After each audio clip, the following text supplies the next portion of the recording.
गोविंद दो खड़े काके लागू पाए, बलिहारी गुरु आपने गोविंद दियो बताए।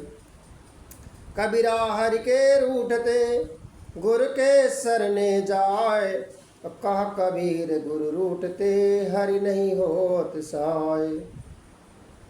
ज्ञानी मारत ज्ञान से बाधा मारत तीर, गुरु जी मारत शब्द से वेधत सकल शरीर। भगवान और गुरु भाव के भूखे होते हैं।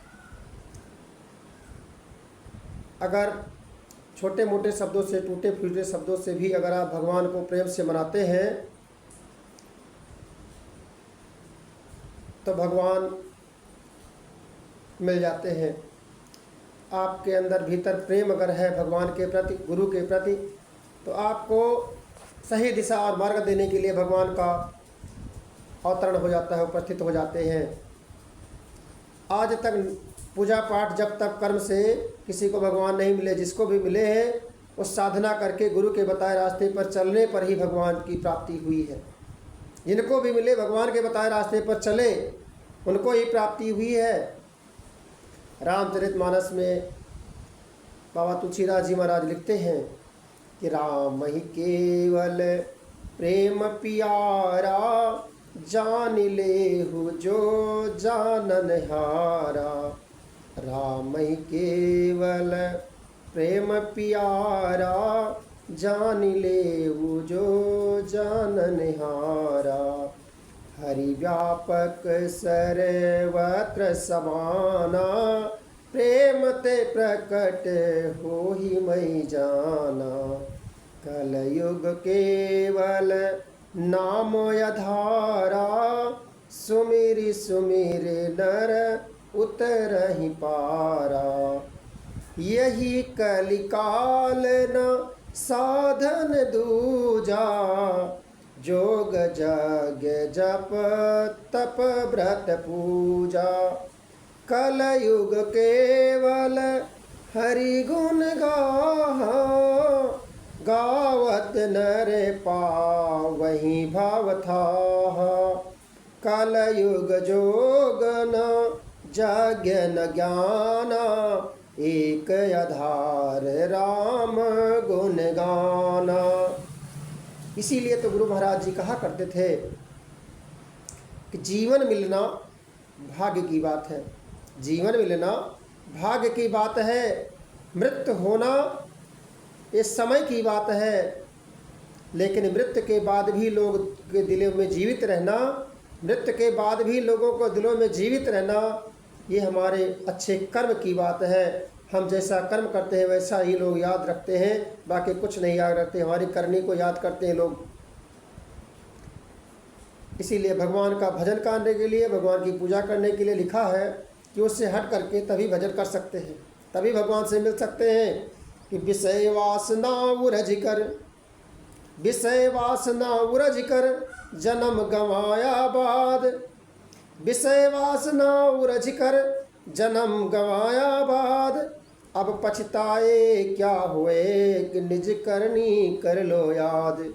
अब पछताए क्या हुए कि निज करनी कर लो याद।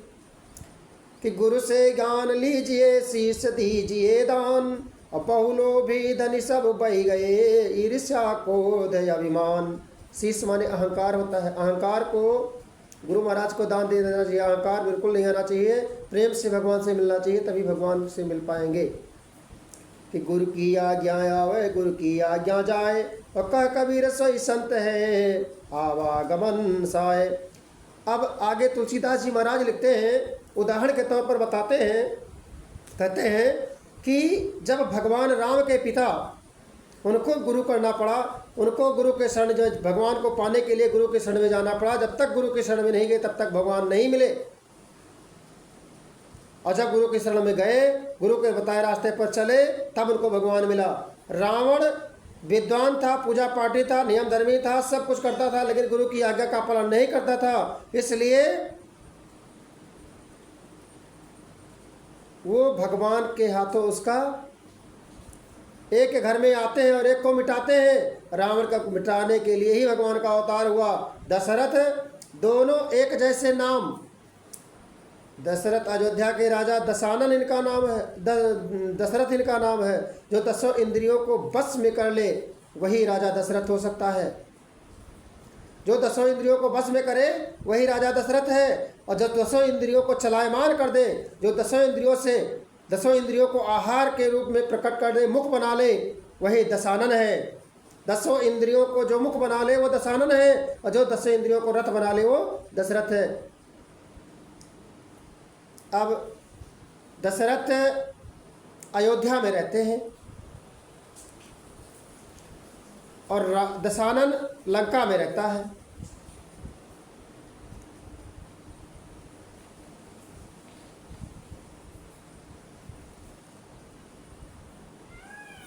दशरथ के 4 पुत्र 3 रानियां हैं। चारों पुत्र त्याग की मूर्ति हैं, वैराग्य की मूर्ति हैं। सब एक दूसरे पर वैराग त्यागना चाहते हैं, एक दूसरे पर देना चाहते हैं कि भैया तुम ही राज करो, भैया तुम ही राज करो, हम ही क्यों राज करें, तुम ही लो। मिल बांट के खाना चाहते हैं। भाइयों में इतना प्रेम है, इतना लगाव है। और रावण के 14 पत्नियां, 1 लाख पूत, 1.25 लाख नाती, फिर भी सभी खुश नहीं है। पूरी दुनिया का धन उन्हीं को चाहिए। सभी पुत्र पौत्र कहीं न कहीं से राजा की राजगद्दी को लड़कर, युद्ध करके, जीत करके और राजगद्दी ले लिया, छीन लिया, लेकिन कोई खुश नहीं है। रातों दिन यही विचार करते हैं किसका छीना जाए, किसका झपटा जाए, किसका लूटा जाए, कैसे हड़पा जाए। बिना मेहनत किए दूसरे का हड़प लेने की प्रवृत्ति जिसके अंदर हो वो रावण के खानदान का जैसा ही होगा। ये रावण का खानदान था। और भगवान राम का खानदान जो है, राम दशरथ के पुत्र जो हैं, ये जो मिला है उसमें भी छोड़ना चाहते हैं कि भैया जिम्मेदारी मिली है लेकिन ये तुम ही संभालो, हमारे बस की बात नहीं है। इतना अंधर क्या करेंगे, इतना राजकाज क्या वैभव क्या करेंगे। ये बैराग, दशरथ के पुत्र बैराग और त्याग की मूर्ति हैं। लक्ष्मण जी त्यागी पुरुष हैं, भरत जी त्यागी पुरुष, शत्रुघ्न जी त्यागी पुरुष, और राम तो त्याग और बैराग दोनों की मूर्ति हैं ही। चारों भाइयों में 2-2 पुत्र भी हुए। लवकुश को अंत में राजगद्दी देकर चारों भाई अपना स्वधाम चले गए थे। तो कहानी ये कहती है कि दशरथ संयमी आदमी है। भक्ति की तरह जीवन, भक्त की तरह जीवन जीते हैं। एक भक्त की तरह जीवन जीने वाला संयमी पुरुष,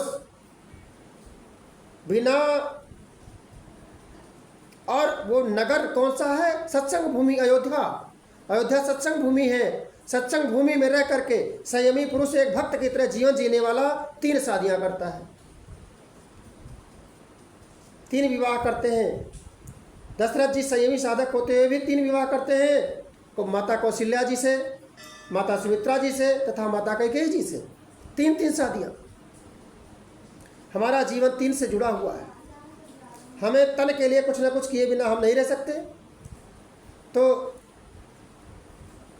तुलसीदास जी महाराज कहते हैं रामचरितमानस में कि अगर हमें करना ही है तो हम 3 चीज़ें अपना लें अपने जीवन में, कभी जीवन में दुख नहीं आएगा। अगर हम अपने जीवन को सत्कर्म से जोड़ दें, और हम माने बिना नहीं रह सकते, तो अगर मानना ही है तो भगवान को माने, सद्भाव से जोड़ ले। भगवान को मानने का मतलब सद्भाव, सब में बराबर की भावना, सबको एक नज़र से देखने वाला ही भगवान को मान सकता है। मानने की विद्या यह है कि सब में भगवान को मान लो, सब में भगवान है। और जीवन को सत्कर्म से जोड़ दो, अच्छे कर्म करो, कर्म जो करना है अच्छे कर्म करो। और अगर जाने बिना नहीं रह सकते तो जानना है तो सिर्फ अपने आप को जानो, बाकी किसी को जानने की जरूरत नहीं है। जानने के लिए सिर्फ अपने आप को जानिए। अपने को जाने बिना अगर आप चले गए तो फिर बेकार हो जाएगा। अपने को ज्ञानी बनाइए, सद्विचारवान बनाइए। तो पहला होता है सत्कर्म, और दूसरा भाव होता है सद्भाव, तीसरा भाव होता है सद्विचार। जिसके पास जीवन में सत्कर्म है, जिसके पास सद्भाव है और जिसके पास सद्विचार है, वही वेदांतमयी सिद्धांत है।